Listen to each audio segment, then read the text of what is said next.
and say, welcome to the Don't Let Your Hormones Ruin Your Life workshop. My name is Melissa Deely. I am an integrative health practitioner, also trained in NLP, timeline therapy, and hypnotherapy. And one of the things that I love to do is share health education with people in ways very easy to understand. Hi, Lynn, welcome. And because we are all going about our busy lives and we don't necessarily capture this information easily. And so that's why I like to make it available to you. I also have a podcast. It's called Don't Wait for Your Wake Up Call. Hi, MC. And so that's another source of content, of health education that's available to you as well. Lynn and MC, I am recording this. There was 60 people registered. They're not all here, so I will follow up and share the recording because, of course, people register a while ago and then things come up, etc. And also love for you to be on video so I can see you. And because it is a small group, feel free to just unmute and ask questions as we go through this session. So I just want to start out by, first of all, just sharing a story, my own story in regards to my hormones with all of you. And then I'm going to run a poll just so I can understand where you're all at and why you're here so I can cater the presentation to your needs. But my story with my hormones is that when I was at university and 18 years old, I started getting migraines at the onset of my cycle every month. And so I knew those migraines were hormonal and, they were manageable. I was actually working with a homeopathic doctor at the time who gave me a product called Cafegot, which is largely made up of caffeine. And because I didn't actually drink coffee and have much caffeine in my diet, it actually helped rid those migraines. But years later, when I moved to Canada, I wasn't able to get that homeopathic Cafegot in the area that I live in a small town. And I was faced with looking at pharmaceutical prescription medications. So I took it as a backup in case I needed it desperately. But what happened a few years later was I started getting migraines every single day. And I didn't know why. And I wanted to know why because something inside me told me if I knew why, then I could actually do something about it. And so I went to the doctor seeking answers as to why. And I didn't get any answers. I just got told, here's a stronger prescription, take this medication. And that wasn't the answer that I was looking for. And so I actually started researching naturopathic doctors, and I found one in the next town over, and I went and saw her. And she spent an hour with me going through my full health history. And at the end of that said, why don't we run a lab test to assess where your hormones are at? And I went, what? That's a thing? You can do that? And I was so excited because it was what I was looking for. I was looking for the why. And we ran that lab test and found out that my progesterone levels were really low relative to my estrogen levels. And one of the symptoms of that is migraines. And so she gave me this tonic to drink to boost my progesterone. And I had to drink it the first 2 weeks of my cycle for the next 2 cycles. And even just in the first 2 weeks, I really noticed a difference in how I was feeling, and those daily migraines went completely away. And they were gone for years. And then they came back. And so I went back to that naturopath in the next town over and said, the migraines are back. Obviously, my hormones have shifted. I need more of that stuff. It was absolutely vile. So if I didn't really need it, I would not have been asking for it. And she gave me another prescription for it. And it worked for years. And then I hit menopause. And when I hit menopause, the migraines were different. And so then I went back to her and said, let's run those lab tests again because they're different and something else was going on. And this time I learned that I was low in estrogen and progesterone and testosterone, which is very common when we hit menopause. And so I was able to then again use natural herbs and tinctures and capsules, etc., to rebalance my hormones. And that's been my journey. And it's been wonderful to be able to see where my hormones are at, and understand that I can do something about it. And that's what I want to share with people, because so often we have these symptoms of menopause, or in some of you are younger, maybe it's symptoms of PMS. And so often society teaches us it's normal. You hear girls in high school talking about their PMS in the hallway as if that's just the normal thing to have. And women go through menopause, and there's no class for menopause because there isn't a place in society where we can teach all women. And so they reach out to their mothers and they talk to their girlfriends, and they hear all these symptoms of hot flashes and night sweats, etc., insomnia, and they think, oh, okay, I have those symptoms, it must be menopause, I just have to suffer through. And our bodies are so incredible. We were not made to suffer. All of those symptoms are our body's way of talking to us and asking us to do something differently. And when we pay attention to those symptoms and we figure out what's happening, like when I was asking, why is this happening? What can I do about it? There's always something that we can do about it. And we rebalance our hormones so we don't have to suffer through. Because as you will learn later in this presentation, menopause can take 8 to 10 years of our life. All of those years of PMS, that can be 20 to 30 years of cycling. We should not be suffering through all of these years. These are the best years of our lives. We want to be thriving. So that's why today I would love to share this information with you, whether you need it now, whether you need it later, whether you're here to share it with a girlfriend, a daughter, a mother, whomever, you can pass this information on. So on that note, I'm going to, if I can find where, because Zoom changes things every single time I get on it, I'm going to launch the first poll so I can find out why all of you are here. So if I can just ask you to answer the questions that have popped up on your screen, that would be awesome.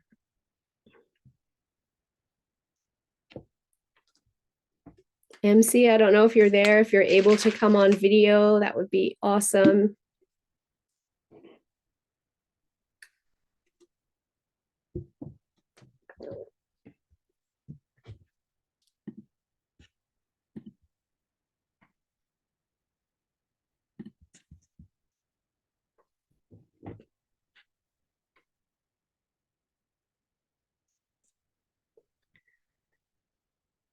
Hi, Jessica.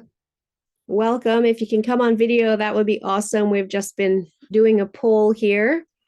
I don't know if it's popped up on your screen, if you're able to answer it quickly. I'm guessing that MC is maybe listening, but not around, because I'm thinking she hasn't completed the poll. What I'm seeing here, though, is some of you have taken, one of you's taken a class before, others haven't. Hi, Jessica. Do you see the poll on your screen? Or did it not pop up because I started it before you joined? I saw it and I completed it. Oh, perfect. Okay, great. I'm going to end that poll. Thank you so much for doing that. And so, yeah, one of you has taken a class before, most of you haven't. And then, yeah, I love that some of you are here proactively educating yourself. Some of you have menopausal symptoms, some perimenopause, some PMS. So we've got a good blend across all of you, which is fabulous. So my question to all of you today, and you can type the answer in the chat if you like, is would you like to feel really good in your body every single day? And who would like to hear why we develop symptoms of hormonal imbalance so that you can actually do something about it? And who would like to witness your symptoms going away? Awesome. So I always like to start out with, let's understand how we got to where we are, because then you really can do something about it. So I want to dive into sharing with you the list of the top 10 root causes of hormonal imbalance. Now, I don't have time to go through all 10 of you with you here today. That would be a full day masterclass, but I'm going to hit on the top ones.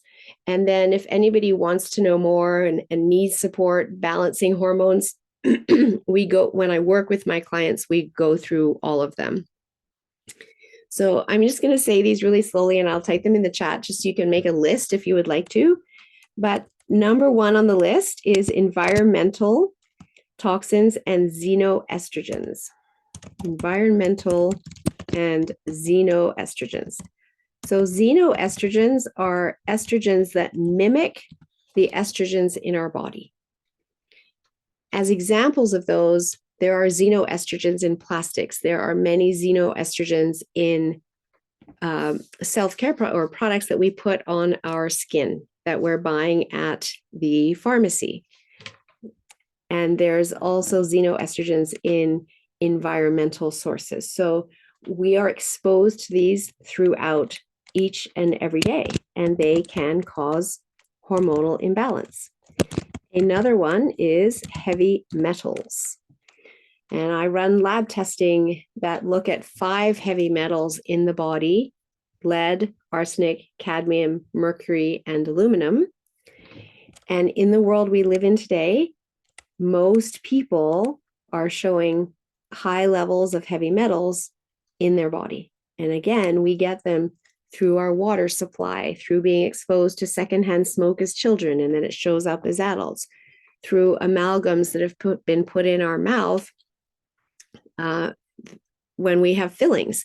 And over years and years of chewing, our teeth break down. That can expose edges of the mercury fillings, and that mercury can leak into our body. That's one source of mercury. Another is the high levels of mercury in fish. So what fish are you eating? And yes, fish is healthy, but we have to now start getting fussier about the fish that we're eating and looking at the high mercury fish and versus the low mercury fish, and making sure we're choosing fish that are lower in mercury. Aluminum, we get aluminum and it's added to our water supply in many of our municipal areas. We get it through tin cans. If we drank a lot of pop when we were kids, or drink out of tin or aluminum cans, I should say, it's not tin, it's aluminum. That's why we're getting the aluminum toxicity through pots and pans that we're cooking with, etc.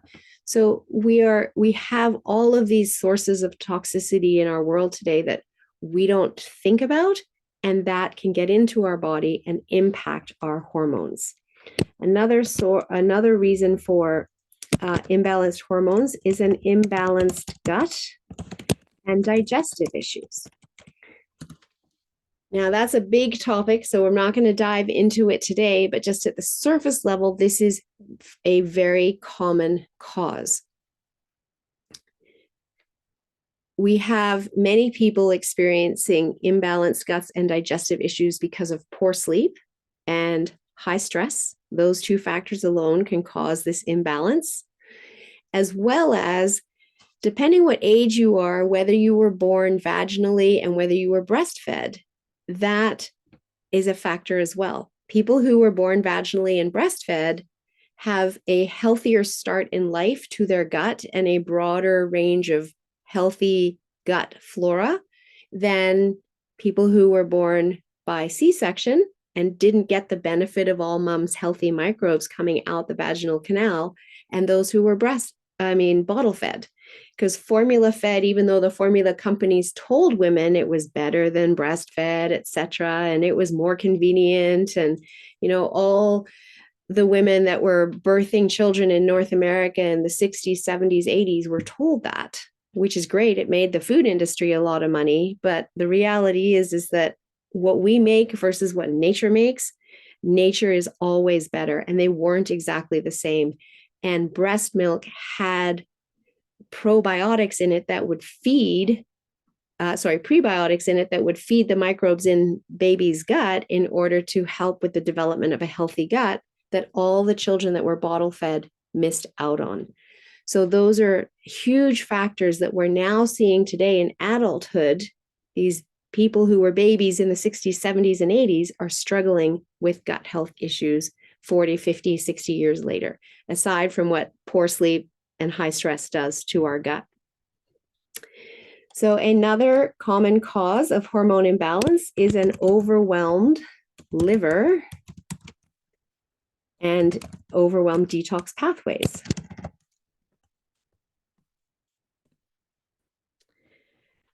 And I'm actually going to share a slide here with you.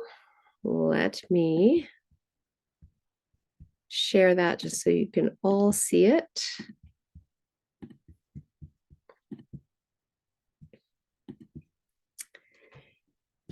Because you might be wondering, why is our liver overwhelmed? And why are our detox pathways overwhelmed? Obviously, our liver and our kidneys are our detoxification organs.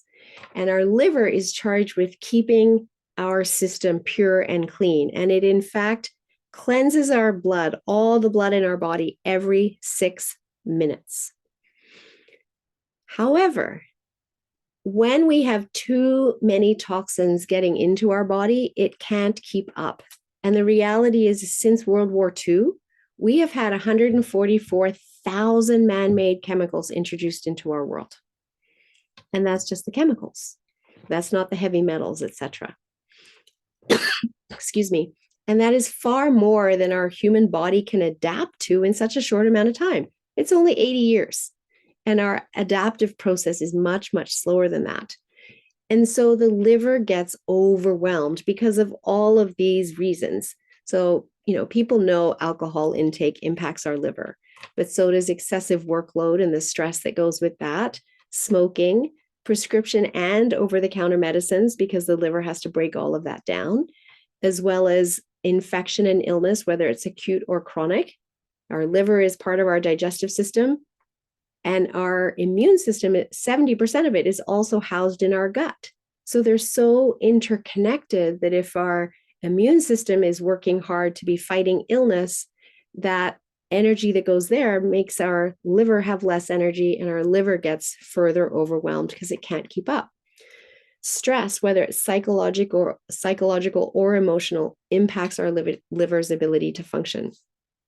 Processed foods, sugar and white flour products. Our liver is processing it, and it's not giving the nutrients that we need, and it's causing a burden on our whole digestive system. We also have coffee and energy drinks. We are a coffee addicted society, and the liver processes all of it. Poor nutrition and poor eating habits. So the North American diet actually only gives us 17 of the nutrients that we need in a day. And we need 90 every single day to thrive. But that standard North American diet, which is based on processed foods, is only giving us 17. So that's poor nutrition. We're not giving the liver what it needs to be able to do its job, but also poor eating habits and eating on the run, eating too quickly, not sitting down at meals, etc., and allowing our digestive system to properly function and process the food. We also have allergies and food intolerances. There's a lot of these, and the unhappier our gut is, the more allergies and the more food intolerances we will have.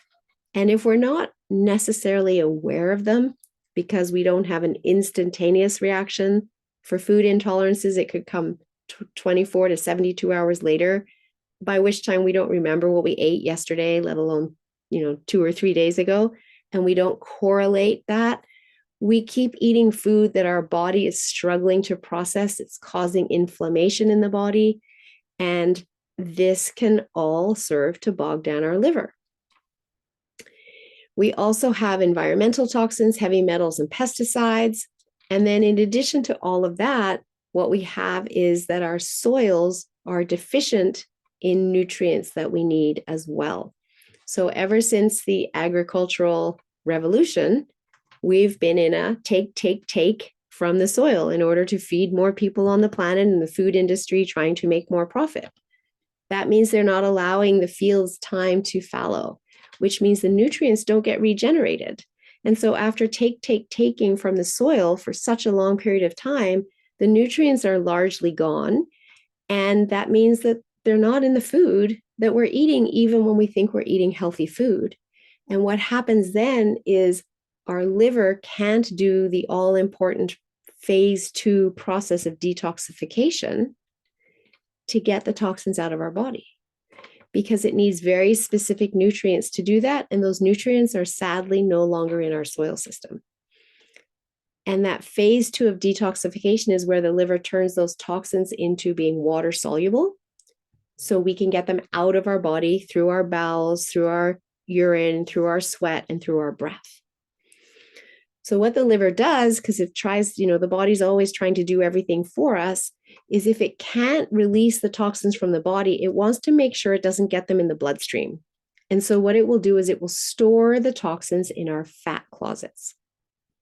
And where are our fat closets, you might ask? Well, our brain is largely made up of fat and water. I don't know about you, but I don't like the idea of toxins running around in my brain. And look at all the Alzheimer's and dementia and Parkinson's and other neurodegenerative diseases that we have in the world today that we didn't have 100 years ago.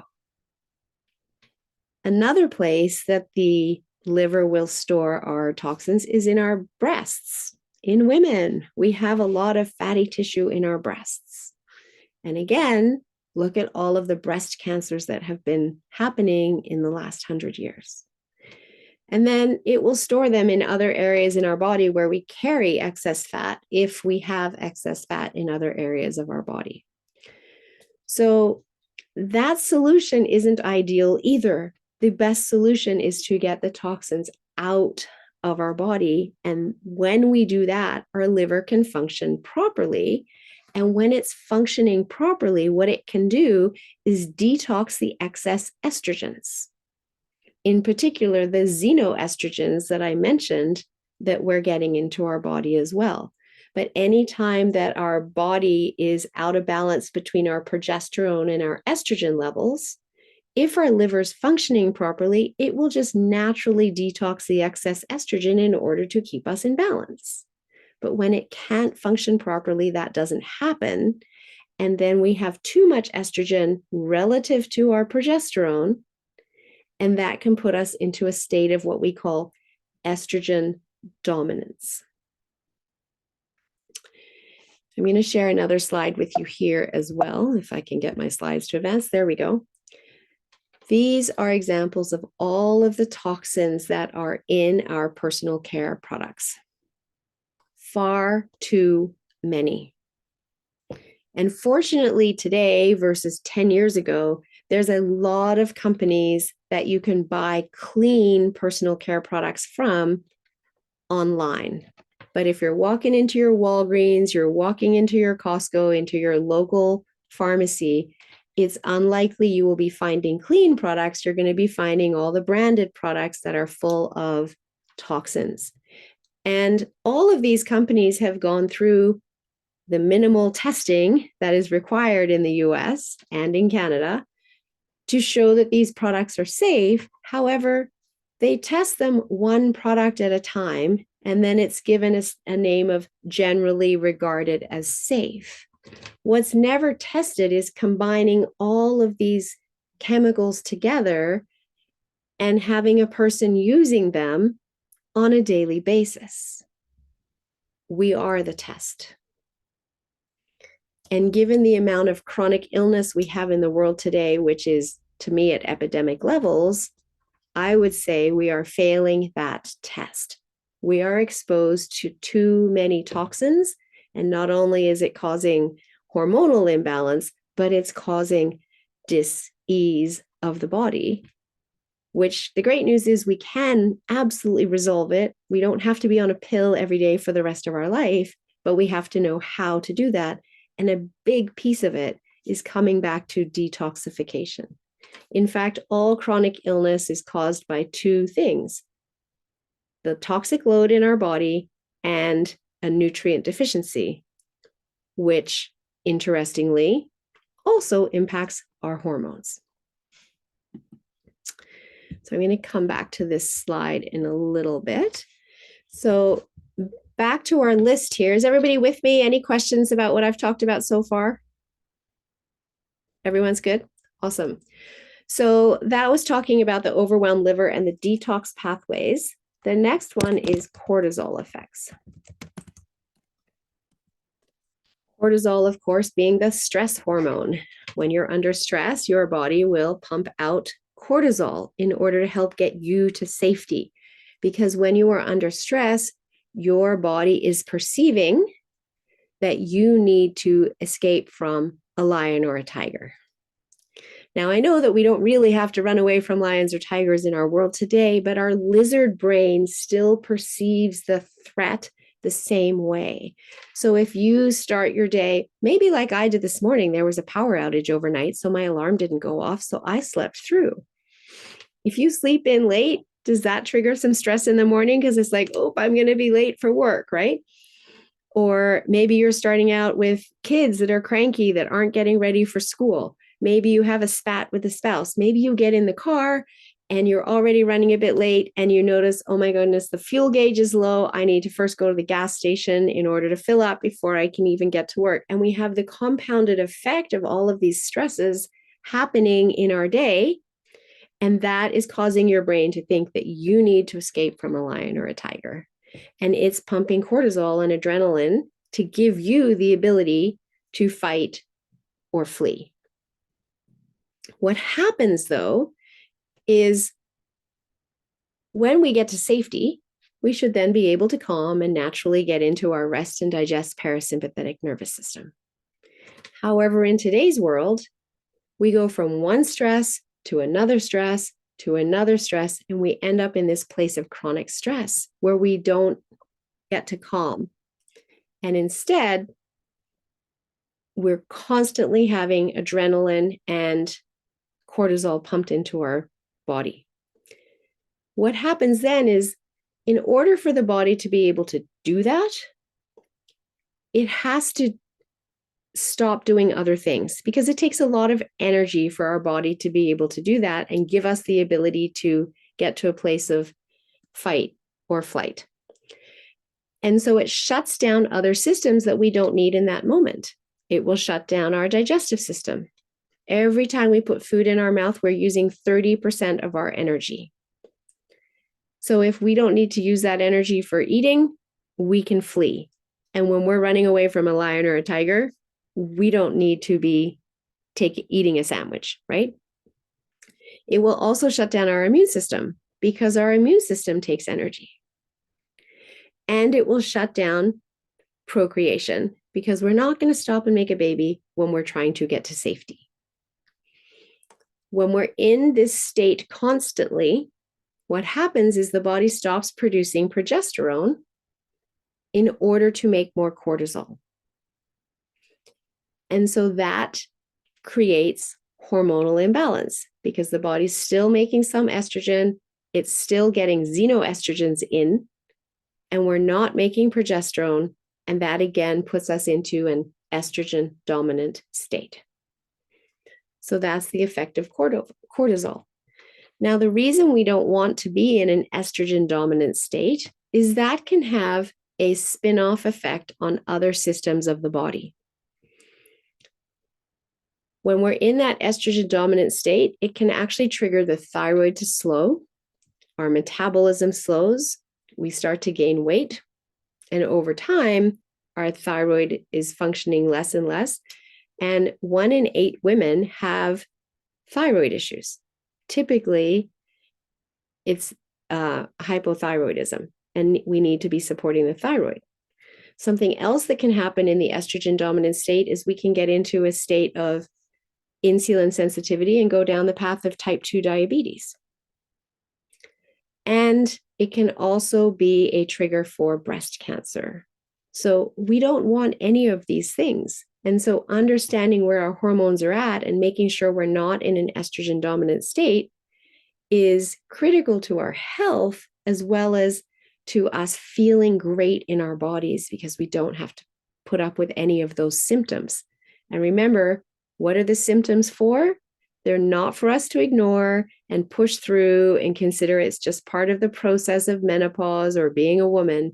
The symptoms are trying to tell us we're out of balance and asking us to do something differently.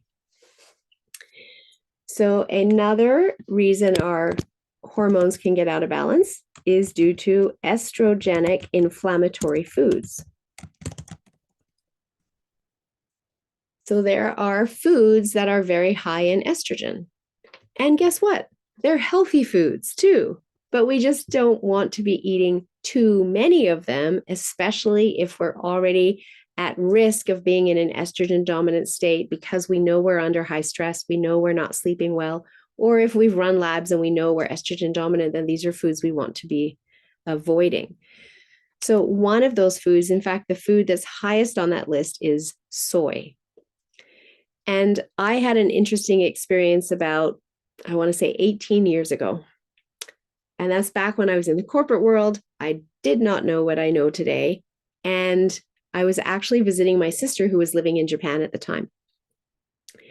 And we went to Starbucks together. And like I said earlier, I don't drink coffee, but I do enjoy a chai tea from time to time. And I was ordering my chai tea, and she said, "Oh, you shouldn't drink dairy milk because there's so many hormones added into the cow's feed that they come through to you. You should have soy milk." And so I ordered it with soy milk. I didn't like it as much, but I understood the impact of the hormones coming through from the cattle and their feed into my body, and decided, okay, I will do this. And so I had soy chai lattes. I was on holiday and we'd go by there each day. It was cold weather at the time, that time of year. So I had them, probably 3 days that week. And then the following week, I was actually in Calgary on business, and I started getting migraines. And I was wondering, why am I getting migraines? Is it because I'm exhausted from all of my travel? Is it because of the elevation that I'm at here in Calgary? Is it because of the dry air that I'm not used to here? I really didn't know, but it was really hard to get through a conference having migraines.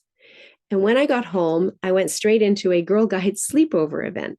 And in the States, they're called Girl Scouts. Here, they're Girl Guides. So yeah, my schedule was kind of packed.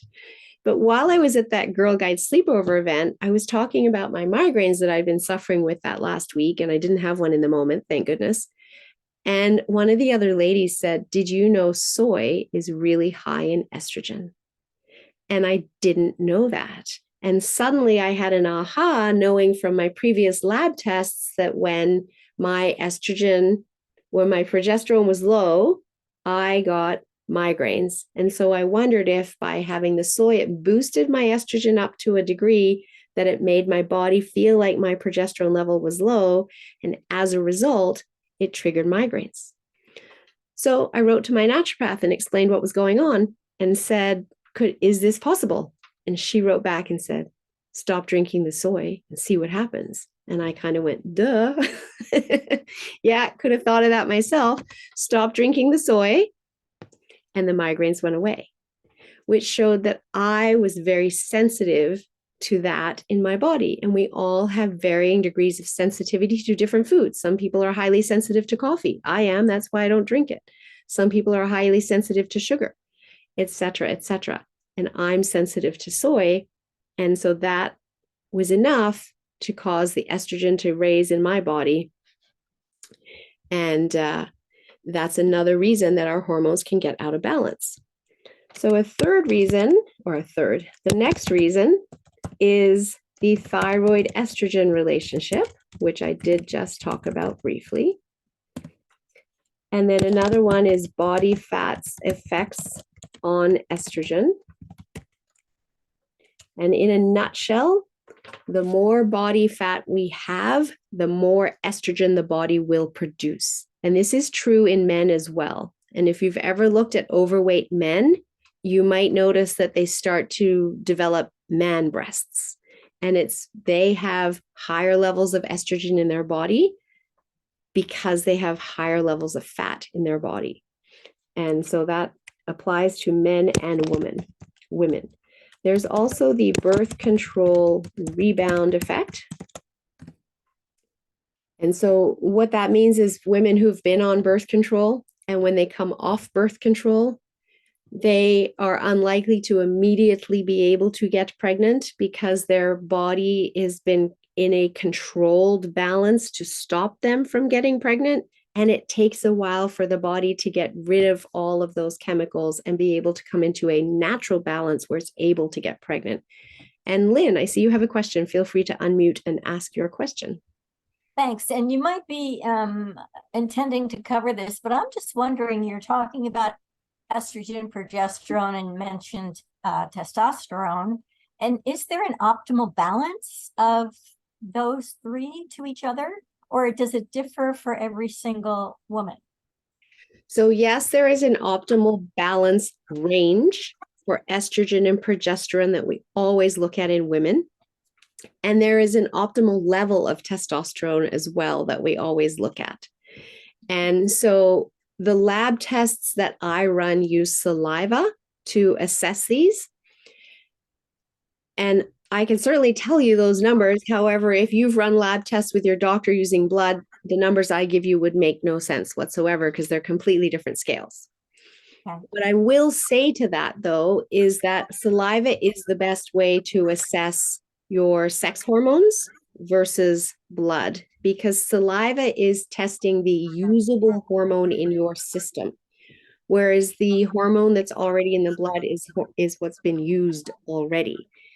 And the other thing about it is when I test with saliva is I ask women who are cycling still to test on day 19 to 21 of their cycle, so we can measure where they should be based on where they're at in their cycle, versus when you go to the doctor and they give you a blood test and take your blood in order to assess your hormone levels, they're not necessarily looking at the day of your cycle. And so for cycling women, that can be a problem, because if they're testing you on day 1 of your cycle, all of your levels should be low. And then your results come back low and they tell you they're low, and maybe they start to give you estrogen or progesterone or testosterone versus going, oh, it's low, it should be low, right? They don't even ask you the day of the cycle you're on. Now, for postmenopausal women that aren't cycling anymore, not as much of an issue, but it's still testing the used hormone versus the usable hormone. And so that's why I like testing with saliva better. So does that answer your question? Well, I guess I was thinking when you're talking about estrogen dominant state, Mm-hmm. that just means that estrogen is much more, is much higher in relationship to the other two than it should be. Is that what you mean? It's in relation to progesterone, not progesterone and testosterone. So the estrogen dominant state is estrogen versus progesterone. And yes, the estrogen is higher relative to the amount of progesterone that you have in your system. Okay. Does that make sense? I think so. Awesome. Thanks. So the 10th reason of the root causes of hormonal imbalance is simply the menopausal effect on hormones. So as we go through menopause, our hormones do change, and it can leave us in a state of estrogen dominance, or where all of our hormones are low, like I experienced, just based on what else is going on in our life. And the symptoms are telling us that something's out of whack and we need to address it. We do not have to suffer through. So I'm going to share my screen again so we can see that a typical cycle, a slide of a typical cycle. So what we have here is we're looking at the follicular phase in the first 2 weeks of our cycle. And you can see here estrogen is increasing and it's getting at its peak just before ovulation. And then we have the luteal phase. And in the luteal phase is where progesterone starts to go up, the blue line here, and it peaks the luteal phase. Kita, get down. And so I show you this just so that you understand that throughout our cycle, our hormones are changing. Anna, come here. Stop. Jamie, I'm going to ask you to mute if you can, please. Thank you. And this comes back to what I was saying about the timing of testing your hormones and doing it a specific time in the month so we know what we're comparing to. And typically, we will test progesterone on days 19 to 21 of the month, which you can see is getting up to the peak level. We want to see progesterone at good solid numbers there. And if it's not in that range, then we see progesterone is low, and it can be low relative to where estrogen is at. So it's really helpful to know the days of the cycle that we're doing these tests. Now, when it comes to premenopause and postmenopause, you can see what's happening here is, first of all, progesterone drops first and faster. And so in this range here from 45 to age 55, we can have stronger symptoms of imbalance because we can be estrogen dominant simply because we're going through menopause. And it can be impacted by all of these 10 root causes that are driving us that way just because of influences in our life that we haven't, paid attention to or taken notice of. So in that window, we can be in that state of estrogen dominance simply because our body is doing what it's supposed to be doing. It's just we've been exposed to so many additional toxins, xenoestrogens, etc., that are causing that imbalance. And that's when we will have stronger symptoms.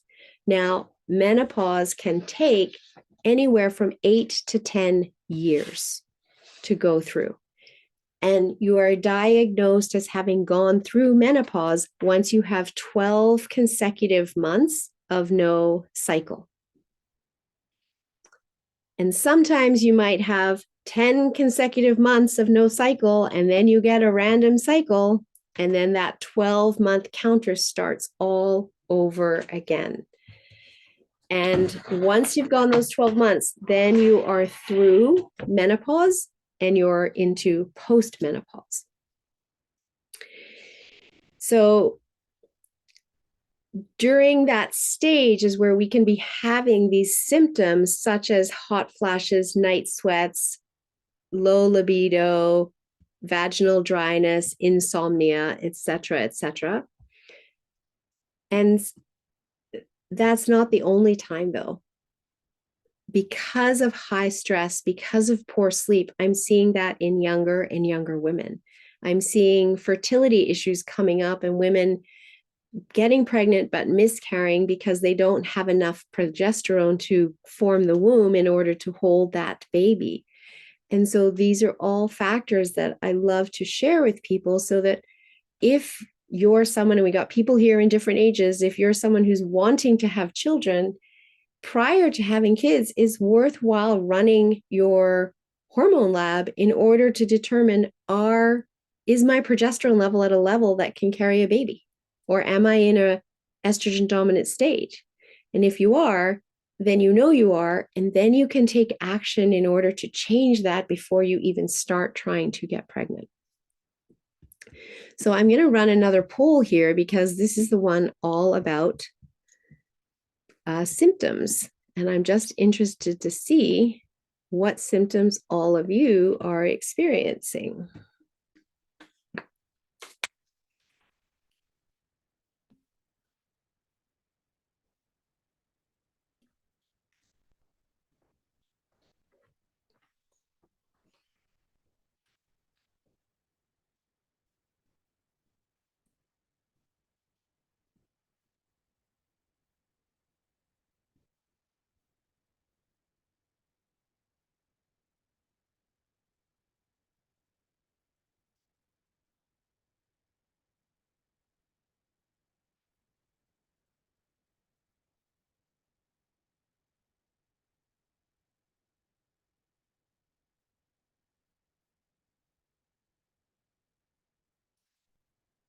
Awesome. So I'm just going to end that poll. Jamie, you can go ahead and unmute and ask your question. Yeah, I'm just curious, is there like a benefit to getting through the process of menopause like quicker? Like, or even if there's a possibility of doing that, or is like the whole point to keep yourself balanced while going through that and that's what's going to reduce the symptoms? Yes, the whole point is to keep yourself balanced through it, and that will reduce the symptoms. The body will do what it will do. So trying to rush it doesn't really serve any purpose, but understanding that you can balance your hormones so that you don't feel the symptoms allows you to move through it feeling great with good energy without all of these symptoms. And then it's a non-issue. It almost feels like you've gone through it quicker because you don't have the symptoms, but your body is still taking the 12 months in order to not have a cycle and then be declared in menopause. Does that make sense? Makes perfect sense. I like it. Awesome. So I'm just going to end this poll here. You guys can see that between just the 3 of you that answered, every single symptom is marked off. And so it just shows you how common it is. And sometimes we don't associate these symptoms with hormonal imbalance. I know hot flashes, night sweats, everybody knows that's hormonal imbalance, right? But brain fog or changes in mood or poor sleep, maybe you haven't associated those with hormonal imbalance. And so these are all clues to you that maybe there's something more that you can be doing in order to rebalance your hormones, alleviate those symptoms, and have great energy, feel amazing every single day. And like I said, that's really the message that I want to get out there. It's the journey that I was able to go through myself, even before I was in health and wellness. And isn't it funny how everything happens for a reason? And now when I look back, I'm like, I had to go through that so I could then teach it. And so many people I know that I talk to are like, well, my mom had all of these symptoms in menopause. And so I know I'm in menopause and I'm going to have those symptoms, or I'm having those symptoms. And I'm like, but did you know that you don't have to have those symptoms? You can rebalance your hormones and make those symptoms go away.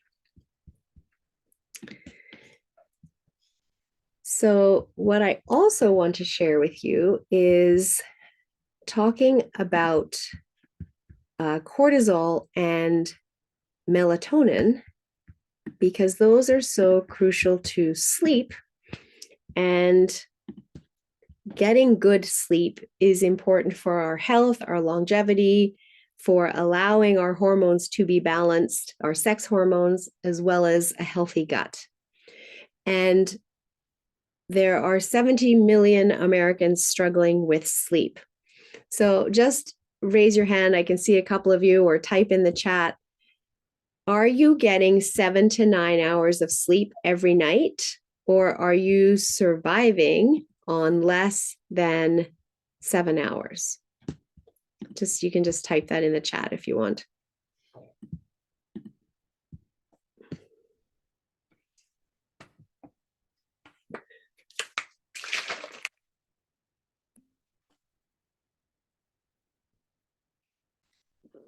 So I see Jamie surviving, Lynn usually seven hours, sometimes less. Marilyn, I'm not sure about you. If yours 6 to 10, depends on the day. So ideally, we want to be getting 7 to 9 hours of sleep every single night. If you're feeling healthy, you're closer to 7 hours. If you're fighting something or you're unwell, it's closer to 9 hours. And when we're not getting that much sleep, we might feel okay initially in our 20s or 30s, but we're actually shortening our health span at the end of our life. And what we really want to be doing is planning our day around our sleep. And I know that sounds crazy, because usually we're dropping into bed at the end of the day after having done one more thing and one more thing and one more thing, and we're falling into bed exhausted, and then maybe not even being able to fall asleep because we've got too much running around in our mind. So ideally, what we want to be doing is going to bed between 10 and 11 p.m. every night. And you can see on this chart, cortisol and melatonin. They are inverse markers. So when cortisol is low, melatonin is high, and vice versa. And for good restorative sleep, we want melatonin to be high as we're falling asleep and for the next few hours after that. And we want our cortisol levels to be low. And then our cortisol levels are highest between 6 and 8 a.m., which is giving us energy to start our day. And you'll see that melatonin levels are at their lowest on this chart. Now, many people are not going to bed between 10 and 11 p.m. They're going to bed later than that, or they consider themselves a night owl. However, we are all creatures of nature, and our cortisol and our melatonin is linked to sunlight and moonlight, the darkness. And back in the days, of our hunter-gatherer days before we had electricity, our brain would know to start producing melatonin at dusk because it would see the light fading and start producing melatonin so that we could then have good amounts of melatonin to get into a good restorative sleep. Since the advent of electricity, though, our brain doesn't know when to be producing melatonin. And so many of us are struggling with our sleep because the brain isn't producing enough melatonin. And then our cortisol levels aren't low enough because they're inverse markers. Our cortisol levels are staying too high at bedtime, and we can't get into a deep restorative sleep. So there's a few things that we can do to support that. First of all, if you're watching screens, our TVs, our computers, our phones, our iPads, all of those emit blue light into our eyes. And blue light is the light that we get into our eyes from the sun at high noon. And so that does not tell the brain that it needs to be producing melatonin. And so we need to be countering that. Now, on your phones, on your iPads, you have something called night shift that you can go into settings and you can turn night shift on in order to have a yellow light on your phone rather than a blue light. If you want to take it one step further, there is a way that you can Google to turn a red light on your phone in the evening. But night shift is within settings and it's really easy, and it will just go to a yellow light rather than a blue light. On your computer, you can also, and I will stop sharing and I will pull up this site and give you the link in the chat here, do something, download, it's free. It's called Just Get Flux. And this is something that you can download to your computer, and it will also put yellow light onto your computer, and it has a GPS system in it, so it actually knows where you're located and the time of dusk.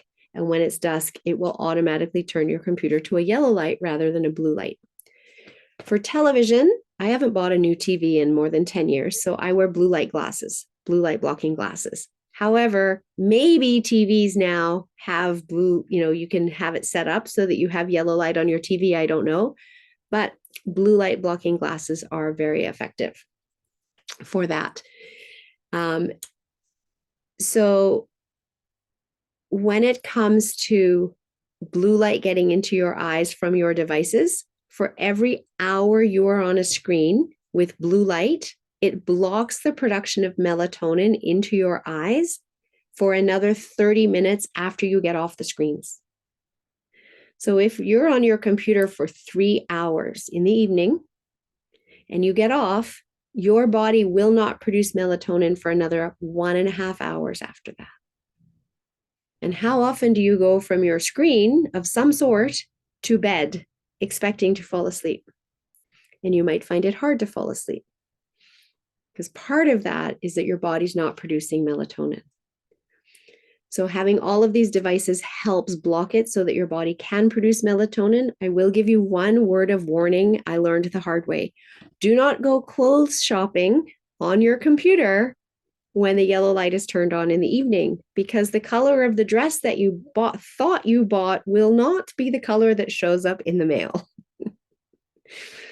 So authentic colors for clothes shopping happens with the blue light. The yellow light will skew it. So I just want to give you that heads up. So something else that you can be doing that's really important to be supporting sleep and your hormones is to have a bedtime routine. We did this for our kids when they were little. They would, have dinner and then get in the bath and then brush their teeth and then have story time and go to bed. I did that for my kids. And at the time when I was doing it, I thought I was doing it for them to make it easy because they knew what was coming next, and it just allowed the process to flow more smoothly. What I was actually doing was teaching their brains when to start producing melatonin. And I didn't know that until I got into health and wellness. And you can do the same for yourself. So if you create a bedtime routine for yourself that's 30 to 45 minutes each night, where you do the same things in the same order every night for 30 days, your brain will clue in and go, oh, look at that. She's washing the dishes now. That means after that, she's then going to have a shower. And after that, she's going to brush her teeth. And then after that, she's going to put her pajamas on. She's going to get into bed. So I know she's getting ready for bed. So I'm going to start producing melatonin now, because our brain's very clever when we give it the signals to follow. So that's just an example. You can pick any 4 to 6 things that you would like to do. Just do them in the same order every night for 30 days, and your brain will start to clue in when to be starting to produce melatonin, because it doesn't know otherwise. We have lights on in our house, and it doesn't have the signal of dusk. So that's a lot of information there for you on sleep and melatonin and cortisol. And trust me, there's still many more things I could talk about when it comes to sleep, but we only have half an hour left, so I have to move on. Lynn, you have a question though. Go ahead and unmute and ask your question. I do. I read that when we get older, and I'm older, our bodies don't produce melatonin very much. I mean, our ability to produce melatonin drops drastically, and that we could take melatonin supplements. And then I've read conflicting information about whether we should or shouldn't. Should we do it once in a while or regularly, and how much? And I initially read years ago that melatonin is such a strong chemical that you should only take very tiny amounts. So I was taking, for a while, I was taking like 300 micrograms. And now I can't even find that anymore. So then I was taking like 1 milligram, and it's hard even to find that. And my doctor said, oh, you should be taking 3 to 5 milligrams or more. And I'm thinking that seems like a lot. So I don't know what to do about whether I should take it or not, and how much. So yes, you are correct in the fact that the body makes less. Unfortunately, that is something that happens with aging, is the body only has so many resources, right? And over the course of time, it doesn't produce everything as well. Collagen is another one, right? So that's where, as we get older, we need to support our body more through supplementation to help our body do what it's naturally supposed to be doing. So I am a proponent of taking melatonin, and I am a proponent of taking the least amount possible to get the results that you want. Now, I encourage people to start at 1 milligram and work their way up. A very common dose is 5 milligrams. That isn't a lot. People are taking much more than that, the people that really are struggling. And as they start to change their lifestyle habits, etc., we start to be able to reduce the amount that they're taking. But if you were taking 1 milligram and not really noticing anything, you could increase to 2 milligrams, go to 3, and then, see how you're doing. You might get to 5 for a while, and then after a while go, I'm just going to try 4 and see if, with all these other things I've talked about, if you implement a bedtime routine and you use blue light blocking glasses and you put all these screens on, maybe your body's able to make more than it has been. And then you can start to lower your dose. But that dose is very individual to each person based on how much their body is making. But great question. And yes, in today's world, it's something that we need to be taking definitely as we age. Okay, thanks. You're welcome. So now that we know how we got here, and if you're struggling with hormonal imbalance, it's not your fault. And you're definitely not the only one. Let's talk about what we can be doing in order to rebalance your hormones. So the first one might sound quite obvious after the first 4 things that we talked about in the toxic load in our world. I actually have a quiz that you can take that will assess your toxic load, and it will have you go through all of these symptoms, many of which you might have just been ignoring, might not have been in your awareness, to just be like, oh yeah, I do have that. And that's my body's way of talking to me and not something to be ignored. So a functional medicine detox is a reset for the complete body. And this is something that I run multiple times in the year. My next program will start in January because nobody wants to detox around Thanksgiving and Christmas, but everybody's ready to do so when we hit the new year. So this program is a 3-week program that is a very good starting point for rebalancing hormones. And in fact, there are many women who do this program, and that is enough to kickstart the liver to being able to function well enough to detox excess estrogen and eliminate their symptoms, which is wonderful. And I, of course, don't teach this as just one detox and you're good for life, because all those toxins continue to come in. So we have to continue to help our body get those toxins out. So I teach that we then do a quarterly 7-day detox in order to stay on top of it and help our body be able to function at an optimal level and not be susceptible to chronic illness. Because remember, that's one of the causes of chronic illness is those high toxic loads. So I guide people through a 5-week program. The first week is setting you up for success. On the detox, I provide all the recipes and explain how the whole program works. The second week, we talk about nutrition and the right nutrition for your body, the right way to eat for your body, because each of us is different. And some people might thrive as vegans. Some people might thrive having red meat, and some people might end up somewhere in the middle. So we learn all about that. Week 3, we talk about digestion and gut health, so that you understand that and how to make sure digestion is turned on before you even start eating your food, so your body's getting the benefit of all the nutrition that you're eating. The 4th week, we talk about how not to retox after your detox, because you haven't just done all of this work to go back to the way things were, and what habits you're enjoying through this process that you want to continue into your everyday life. And the 5th week, we talk about sugar, because sugar is in everything. What can you do about it? Because it is part of the problem of all of our health issues in the world today, and highly inflammatory. And inflammation is part of what's causing the illness that we have in the world today. Sometimes you might hear that inflammation is the root cause of all disease. I disagree with that statement, because I want to know what is causing the inflammation. But inflammation is definitely a factor. When it comes to epigenetics now tells us that it's not our genes that dictate our outcomes. It's our lifestyle. Our lifestyle is 90 to 95% of our health outcomes, whereas our genes are only 5 to 10%. And yet we used to be told if your mother had breast cancer, if your sister had breast cancer, you're going to get breast cancer. That isn't true.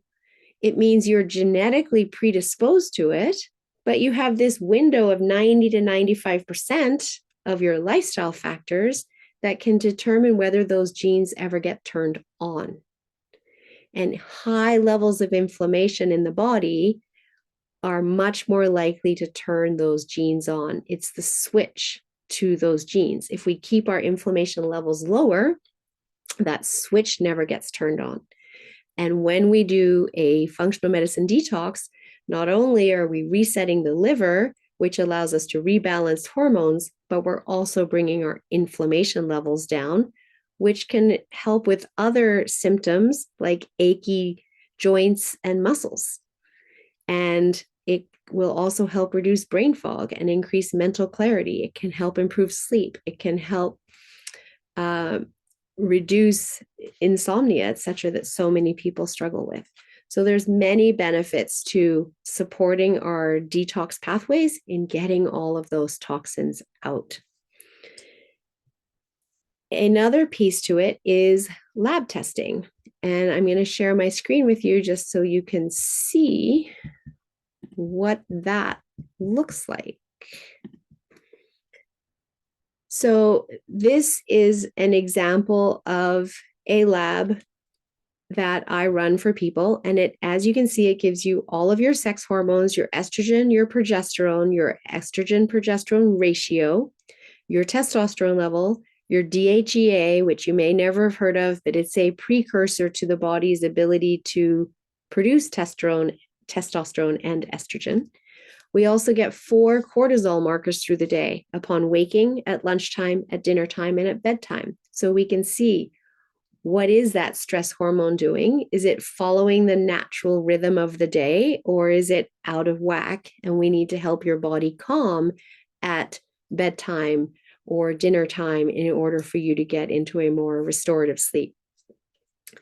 All of those are assessed by a saliva sample. Then we get into a blood spot where you prick your finger and you just drop blood into circles on a card, and it will assess your vitamin D levels. It will assess your thyroid markers. I know this one shows only TSH, but it actually does all 4 thyroid markers, your free T4, your free T3, your TSH, and your TPO antibodies, which gives us really good indication, not only how much thyroid stimulating hormone your body's producing, but how is it being effectively converted into usable hormone in your body. And then we also have your insulin markers, your 90-day and your fasted insulin.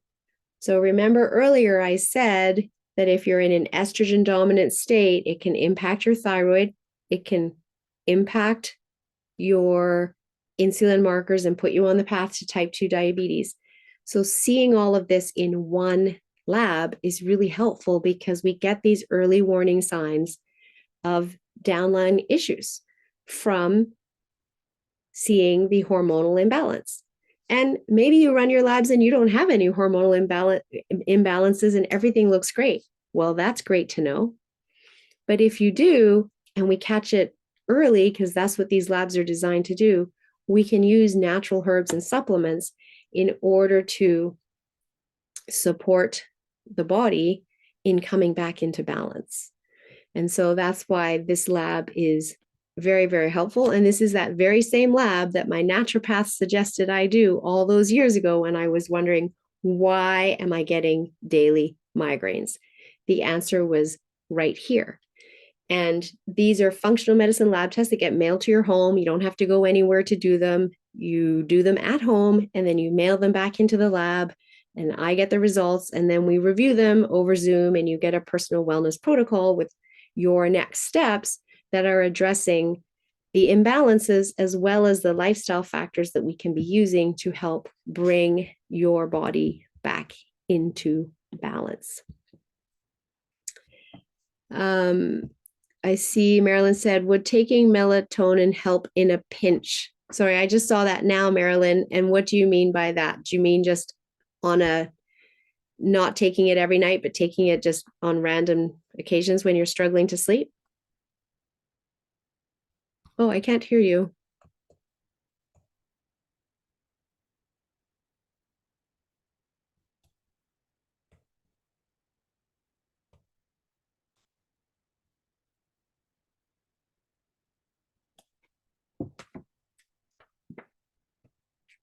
Is your microphone turned on?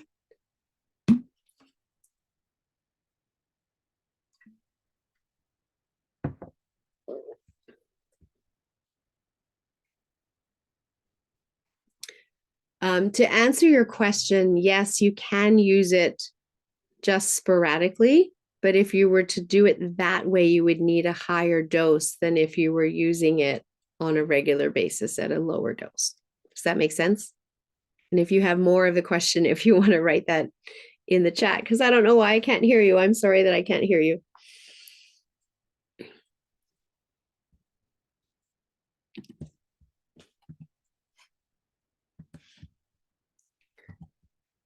I'm trying to get, okay.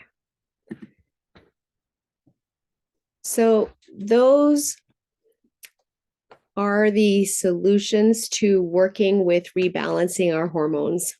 Detox and run your labs. The reason it's really important to run the labs is that the symptoms of high estrogen or low estrogen can be the same.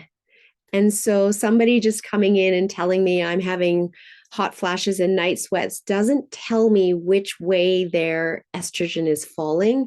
And we don't want to just guess, because if I guess, I could be actually making things worse for them, which is never what I want to be doing. And so running the lab is really important, because then we see exactly where your hormones are at, and then we know exactly how to guide your body back into a place of balance. And thank you, Marilyn. I see that Lynn asked the question and you got the answer. So that's perfect. So I'm going to drop a couple of links in the chat here for you. The first one is the Discover Your Toxic Load. And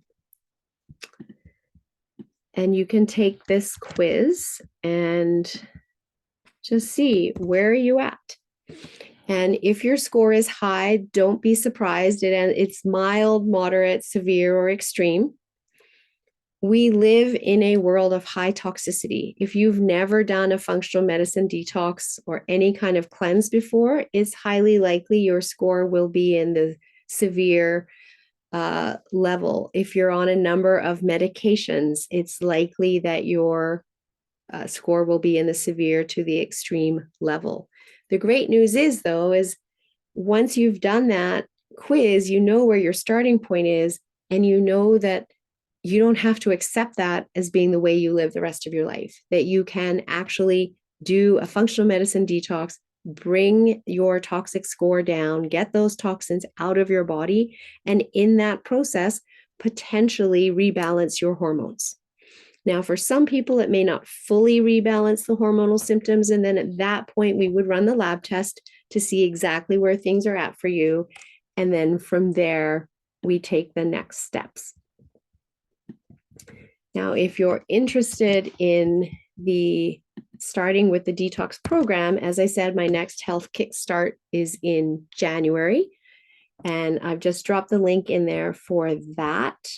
And then what I'll also drop in here for you is just to book a call with me. If you've enjoyed this webinar, you would like to be able to step into being more proactive in your health, balancing your hormones, and would just like to have a one-to-one chat about what that path looks like for you, you are welcome to go ahead and book a call into my calendar so that we can talk about your next steps. And I'm happy to do that with each and every one of you. And I am here to guide people on their healing journey for anyone that is ready to do that. And your health is a journey throughout your life. And I love to work with people, hold your hand, but work in tandem. I don't do the work for you. You do the work, but I guide you through the process because the body doesn't heal in a stressed out state. We need to be in our rest and digest state to heal. And when we have someone holding our hand and guiding us through that journey, it's much easier to be able to relax into the process, which is why I offer the services that I do. I learned that through seeing my own kids both go through concussions and seeing how stressful that was, and that we can go to Google and self-diagnose ourselves as imminently dying in about 30 seconds flat when we're trying to figure it all out on our own. But when we work with someone who can guide us, that's when we get to get out of stress, relax, and rebalance our body. And that's what it's all about. I'm not a doctor. I don't diagnose. I don't cure. I simply look for the toxicities, the deficiencies, and support the body in coming back into balance. And then it takes over and heals itself. And modern life just has us out of balance right now because of too much stress, poor sleep, poor nutrition, and it doesn't have the nutrients it needs to be able to heal itself. So we just have to support that step of coming back into balance so that it can heal itself. And that's the role that I fill. So if you have any questions, I'm happy for you to unmute. Otherwise, we're a small group and there weren't too many questions, so I will let you get back to your day a few minutes early. So I have a question, and thank you, Yes. Melissa. This was very informative and very helpful. I'm glad to hear that. You're welcome. I've been going through various tests and consultations over the years about some digestive issues, and they still have not been solved. And so I'm wondering, so when you work with people around gut issues, and I know that it's all a matter of testing, but I don't know. I mean, I've had lots of tests, but I don't know if they actually show the practitioners what it could be that's causing my symptoms. So Mhm. how do you work with people around, around digestive issues? So there are two labs that we can run to support what is actually going on in a digestive issue situation. One of them is a urine sample that will show yeast overgrowth, bacterial overgrowth, and then it has a bunch of other things that it shows in that lab, including mitochondrial function, neurotransmitter function, detox pathways, and vitamins. And then another one is a stool sample where we do a 3-day stool sample because the amount that you have to submit is so small that on a 1-day sample, you can very often get a false negative, which is why we do it 3 times. And that's looking for H. pylori. It's also looking for parasites, which are far more common in the first world than people are led to believe. We also all travel to other places and can pick them up along the way. And it will also show bacterial overgrowth and yeast overgrowth. So those are 2 options of the labs that I run that are, again, mailed to your home. You send it into the lab and I get the results. And then based on those results, I have specific protocols that will support killing off either the H. pylori or the parasites. I've got protocols for those. I've got protocols if you've got candida overgrowth or bacterial overgrowth that I guide you through, that my mentor, Dr. Cabral, has created, and he's worked with over 250,000 people in helping heal their gut. We also address stress.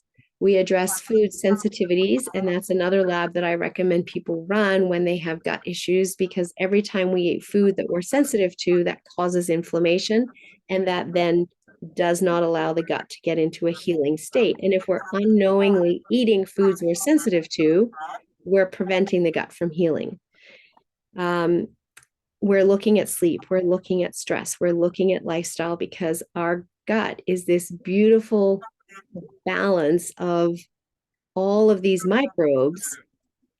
However, when it gets out of balance, we have to address the lifestyle to come back into balance, as well as supporting with some natural herbs to kill off the excess, which I know sounds very aggressive. I hate having to use that word, but that's what we're doing.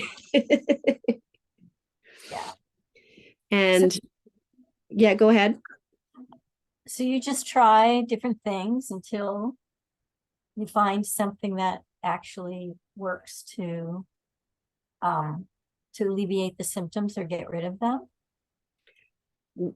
No, it's if we do the lab testing, then we know exactly what it is, and we're not trying different things. We're actually going in and taking care of that particular microbe that we need to get rid of. Okay. So So it's I've very directed tested based in on the the lab past testing. that have showed specific things, and I've been Mhm. treated for those specific things, but it hasn't cleared up my symptoms. And so I just recently had the same thing, took tests. It found a particular bacteria that I had that was not good. Mhm. So Mhm. I just took some herbs to kind of kill off that bacteria, but I still have the symptoms. Yes. So, So what's different about our programs through mainstream medical is it's addressing what we call the biofilm. So when you have too much of a yeast or too much of a bacteria or any microbe in your body, guess what? They've chosen you as their host and they're very happy there, even if you're not. And they don't want you to get rid of them. And they're very clever. They create a biofilm around them, which is literally a film that prevents you from getting rid of them easily. So you might take some antibiotics for it, and it doesn't get through the biofilm. It might knock it down a little bit. You might feel a little bit better, but as soon as you've done that dose of antibiotics, they come back up and that biofilm's really protected them.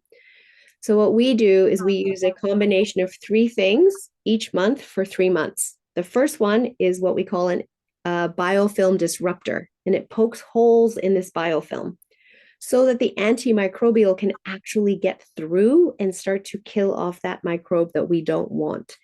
And then we use probiotics. In the first month, it's a placeholder. And then in the next 2 months, we start repopulating the gut with a good balance of the right bacteria. Each month we change the products so that they don't build immunity to them, and we make them stronger as your body develops the ability to handle them.